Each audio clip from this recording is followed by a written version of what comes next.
Bharatiya Janata party आणि शिवसेनेची युतीची बैठक झाली।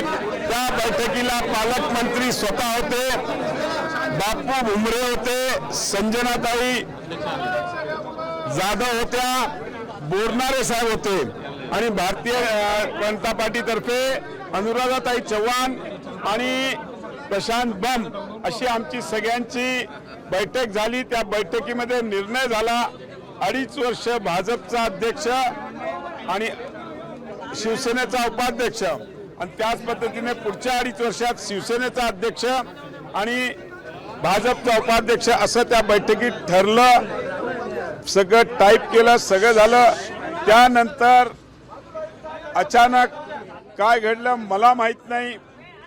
3 दिवसापुढे असं माहिती पडलं की त्यांनी जे अपक्ष किंवा आमचे पुरस्कृत उमेदवार होते त्यांना फोन करून सांगत होते की आम्ही वेगळं सरकार बनवणार आहोत, तुम्ही आमच्याबरोबर या।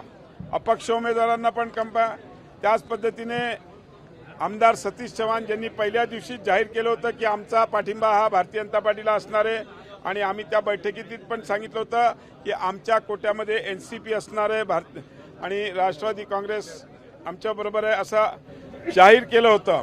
असं असताना सुद्धा त्यांनाही फोन करत होते की आम्हाला भाजपबरोबर जायचं नाही। हे ज्यावेळेस कळालं त्यावेळेस मी माननीय पालकमंत्र्यांना विचारलं तर ते म्हणे मला काही माहीत नाही असा त्यांनी आम्हाला उत्तर दिलं। आणि ज्यावेळेस आमच्या लक्षात आलं की ते आमच्या पुरस्कृत उमेदवाराला आमच्या पक्ष मग आम्ही आमची गणितं जोडायला सुरुवात केली आणि आमच्याकडे 23+2 आमचे पुरस्कृत होते।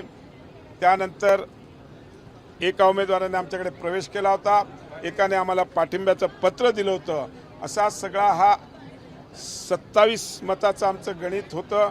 त्यात NCPचे 4 मोजले तर 31 होत होते आणि 1 आम्हाला कमी होत्या। आम्ही त्या पद्धतीने मॅनेजमेंट केली। ज्यावेळेस त्यांच्या लक्षात आलं की अरे आपण एवढं उबाटा सगळा घेतल्यावरही गणित जमत नाही आहे आणि त्यांचं बॅड लक, उबाट्याचे लोक त्यांनी घेऊन गेले होते, त्यातले काही लोक पळून गेले। तुमच्यासोबत आले? नाही, आमच्यासोबत नाही आले। आमच्यावर कुठे आज आमच्या ह्याच्यात कोणी नाही येते, ते त्यांच्याबरोबरच आहेत पण त्यांच्याबरोबर नाही राहिले ते। एक मिनिट मला बोलू द्या, मला कंप्लीट करू द्या।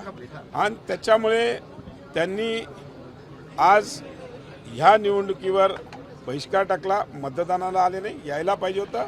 आम्ही त्यांना उपाध्यक्षपद जे कबूल केलं होतं ते आम्ही नक्कीच त्यांना दिलं असतं।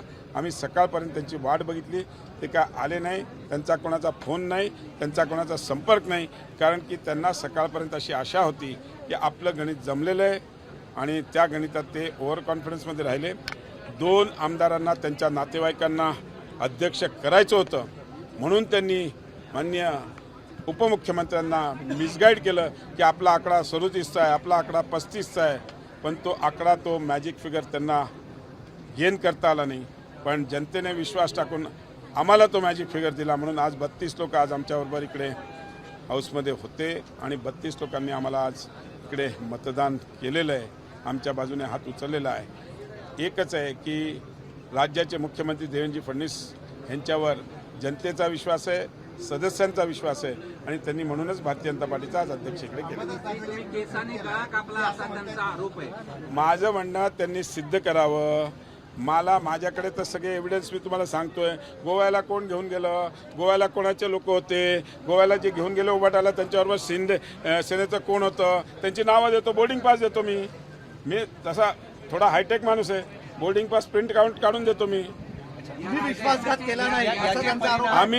आम्ही कुठलाही विश्वासघात केला नाही। आम्ही सकाळपर्यंत त्यांची वाट बघत होतो। त्यांनी येऊन उपाध्यक्षाचं पदाचं आम्हाला सांगितलं असतं तर आम्ही नक्कीच त्यांचा परिणाम राज्याच्या राजकारणावर पडतील, ही शिवसेना आहे अशा पद्धतीचा इशारा विधानसभा कोणी दिली? अब्दुल सत्तारांना म्हणा तुमचं मतदारसंघ सांभाळा। आज 50% आम्ही तिकडे भाजप आलेली आहे, त्याच्यामुळे त्यांनी आम्हाला तुमच्या मुलाला करायचं म्हणून तुम्ही हे सगळं केलं, तुमच्या मुलाला अध्यक्ष करायचं म्हणून तुम्ही हे युती तोडायचा प्रयत्न केला, तुम्ही उभाटाच्या लोकांना उचलून नेलं। पण या महायुती तुटली ना, संभाजीनगर नाही, आमच्याबरोबर NCP आहे ना, आमच्याबरोबर महायुतीतला एक घटक आहे, आमच्यावर एक घटक गेला, चालतंय, राजकारण आहे।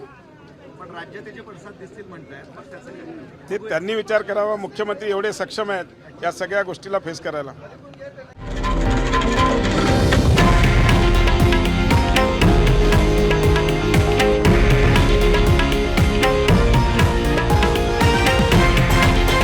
हे आहे देशातील नंबर 1 न्यूज नेटवर्क आणि आपण पाहत आहात TV9 मराठी, एकमेव.